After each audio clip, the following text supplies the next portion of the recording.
गोचालाण गाड़ी को जबत करी पुलिस जिम्मा देले स्थानीय जनसाधारण।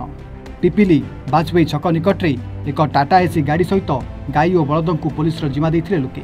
सूचना अनुसार डेलांग गुआ चौका अंचल बाबुली साहा 3टी बलद और गोटे गाई नंबर विहीन गाड़ी में नेउथुवा समय स्थानीय जनसाधारण यह सन्देह करी बाजपेयी छक निकट अटकाई रखिते। गाड़ी जबत होता गाई और बलद को पुरी बालिखाई स्थित हरिहर नंद गुरुकुल मठ को स्थानांतरण कर बेले बेआईन गोचालाण करुवा युवक को पिपिली पुलिस गिरफ्त कर। युवक डेलांग गुआ चौका अंचल अजार अली बोली पिपिली थाना अधिकारी सौमेन्दु शेखर त्रिपाठी कहते।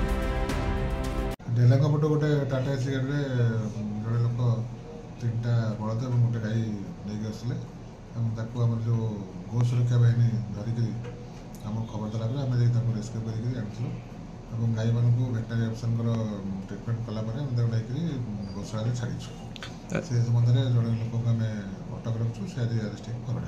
अच्छा कौठार कौटी जाता सी तो कौन डेलांगरू आसला से बाजपेयी छक पे धरले से ड्राइवर भी तो किसी कहूनी क्लीयर कथा कहूनी एम कौन धान गई गाड़ी जाता। अच्छा से गाड़ी नंबर विहीन अच्छी गोटे सूचना मिलता गाड़ी नंबर अच्छी। अच्छा केते जन थे युवक तादरे कोथरे जो गोरु गाड़ी के जन